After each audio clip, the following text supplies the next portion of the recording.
Madame la ministre, encore une fois cette année, je dois déplorer le fait que vous êtes auditionné alors même que les parlementaires n'ont pas pu prendre, même sommairement, connaissance du budget puisque aucun document ne leur a été transmis. La récurrence du problème, malheureusement, en dit long sur la piètre estime dans laquelle l'exécutif tient les assemblées. C'est d'autant plus patent et regrettable que les journalistes sont manifestement mieux informés que la représentation nationale. Nous pouvons donc réagir aux interviews que vous avez données. En effet, vous avez vanté une hausse du budget et le respect scrupuleux de la LPM. Nous jugerons sur pièce. Néanmoins, il est d'ores et déjà possible d'identifier des faiblesses à votre stratégie.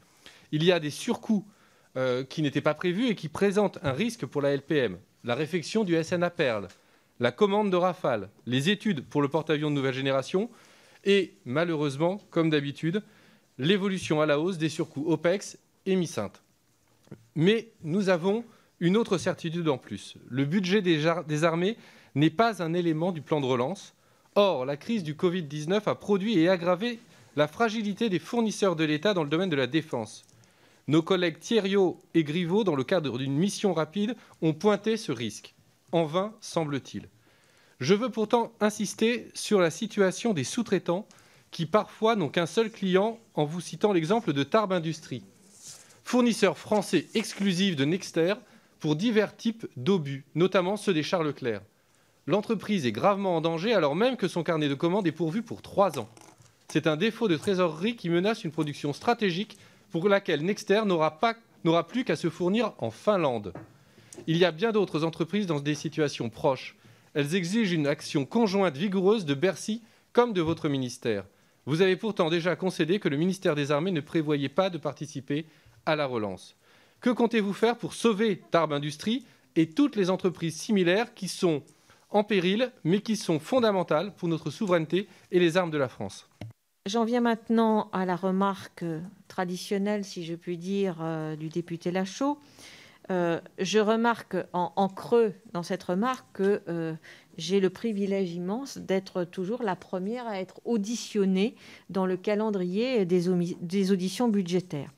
Donc, au risque de me répéter, Monsieur Lachaud, je ne suis pas responsable de l'édition des documents budgétaires. Je comprends votre frustration.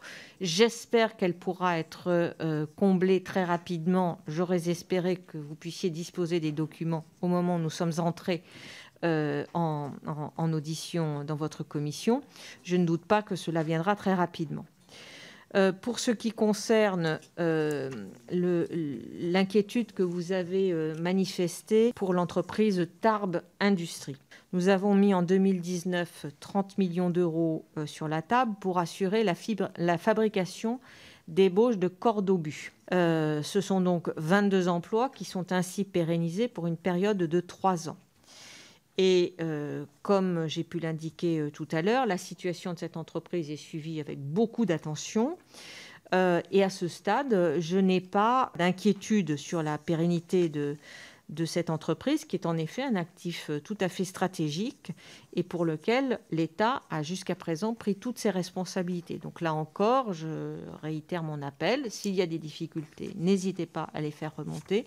De mon point de vue, il ne devrait pas y en avoir concernant cette entreprise spécifique. Je n'ai jamais concédé que le ministère des Armées ne participerait pas à la relance. C'est même tout le contraire que j'ai dit à la fois à la presse et à votre commission dans mon introduction, en expliquant en quoi ce budget 2021 contribue, tout comme la LPM, à la relance dans notre industrie de défense. Je pense qu'il n'y a aucune raison d'être dubitatif, puisque c'est la 4e année que nous tenons nos engagements et que ces moyens complémentaires qui sont apportés année après année et qui sont bien nécessaires à nos armées contribuent fortement à l'effort de relance, puisque vous savez sans doute mieux que personne combien les investissements qui sont réalisés dans le domaine de la défense profitent très directement à nos territoires, à nos emplois et à des industries françaises.